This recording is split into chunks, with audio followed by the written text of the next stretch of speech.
Can do 423-381-3427. Well, my longtime friend and one of the great friends of this community, Robert Thompson, joins us with the Logan Thompson Law Firm. Robert, good morning. Good morning, Steve. You apparently have a lot of friends. A big congratulations to you personally, to the law firm, Cleveland Daily Banner, Reader's Choice Award winners again for Best Law Firm, and you personally, Robert, as the Reader's Choice Best Lawyer. Congratulations. How does that make you feel? I feel great and feel honored. You know, Cleveland has been good to us.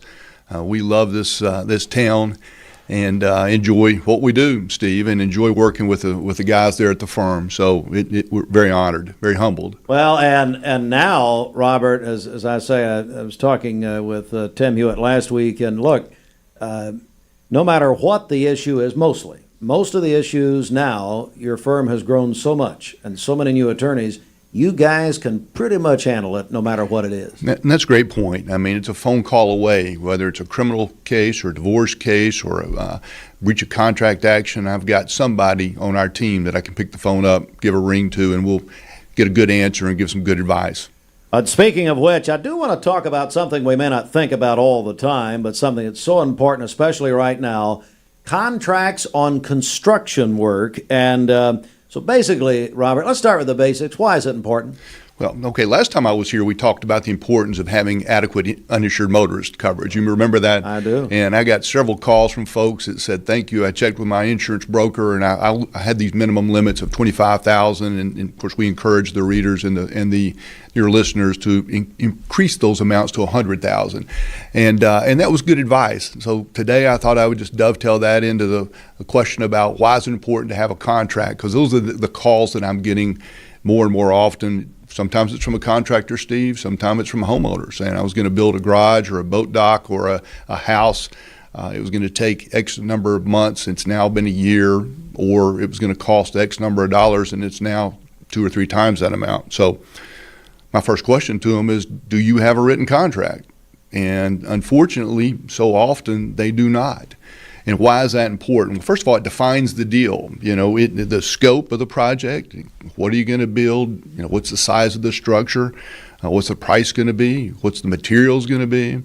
The timeline is so critical. Sometimes, if you don't have that defined, it will take 2 or 3 times as long. And then change orders is something that happens all the time. So there are a lot of terms that you may have covered, you think, on a handshake, but really when it gets down to it, what you thought you were getting and what they thought they were giving are 2 different things. So it's important to have a written contract. We're joined by Robert Thompson, Logan Thompson Law Firm, talking about contracts on construction jobs. So in Tennessee, can a contractor get paid if there's no contract? They can, yeah, okay. They can, and it's difficult if you're the contractor because you have to prove what's called the quantum merit value of your services.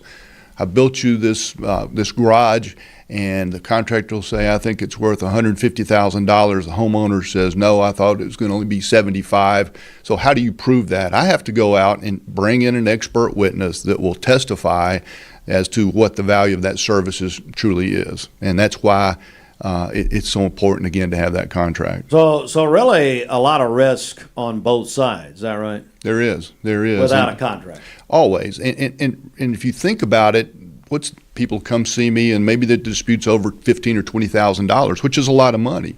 But the real question is, what is it going to cost you to pursue that from a legal standpoint? Steve, I can remember decades ago when I first started, there was a case and it was involving a septic tank, and the homeowners bought a property and the septic system didn't work, and so they sued the sellers, and then they sued the realtors, and they sued the home inspection folks. And this whole problem could have been resolved initially for $15,000, $20,000. And at the end of this trial, they had collectively spent over $250,000 in attorney fees. And so that case made an indelible impression on me, and I just can't emphasize how important it is to sit down if you have a dispute with somebody, regardless of which side you're on. Have a conversation with them. And then if you still can't reach an agreement, talk to an attorney. Maybe that attorney can suggest someone to mediate your dispute. But the last thing you want to do is end up in court and throwing good money away, after bad. So Robert Thompson joins us with the Logan Thompson Law Firm, of course, LoganThompsonLaw.com. All right, so going back to the construction contract, What should be in a good construction contract? All right, good question. So number one, you want to detail the scope of the work, and by that I mean, what is the square footage? You can have a one-page contract, and the meat of that contract, though, is in the Exhibit A, which really outlines the plans. If you're going to spend the time, energy, and money to build a structure, then on the very front end, find a draftsman, find an architect, find somebody to give you a good plan that defines the scope of the work. Payment terms. You're going to pay it in a lump sum. You're going to pay it over time. You're going to pay it when each phase of the project is completed, like the foundation or the sheetrock or the electrical and plumbing. So you want to be clear about when is the contractor going to be paid. The project schedule needs to be in that contract. It's going to be completed in 6 months. And if it's not completed in 6 months, then what happens? Well, you add a provision that says, well, if the contractor, give them enough time for weather delays, but then you have a liquidated damage provision that says for every day it goes over, contractor's going to pay me $100, wow. Something along those lines. Dispute resolution, if we can't reach an agreement, let's agree we go to mediation before we go to court, should be in the contract. And then one thing that people people oftentimes misunderstand the law. They think, well, if I'm going to go to court and we win, then you're going to pay my attorney fees. Not so. In Tennessee, we're in the American rule, which basically says you pay your own attorney fees, unless that provision is in the contract, which says loser pays. So that would be the last element that I would include in the contract. Well, that's great advice, Robert Thompson. Final takeaway here on this? Just, put it in writing always. Spell out the details, add an attorney fee provision, and make sure you're hiring someone that has done good work before. Check the references. So a good contract is the cheapest insurance policy you can buy. Well, and here you go. Another reason why, once again, the Logan Thompson Law Firm won Best Law Firm in the Cleveland Daily Banner Reader's Choice, and Robert Thompson himself Best lawyer as far as individually. So, Robert, congratulations again, buddy. Thank you, Steve. Have a great day. It's great to see you. Great information. You too. And that insurance thing last time, I checked mine too, by the way. I think we all did. That was great. All right, more great information.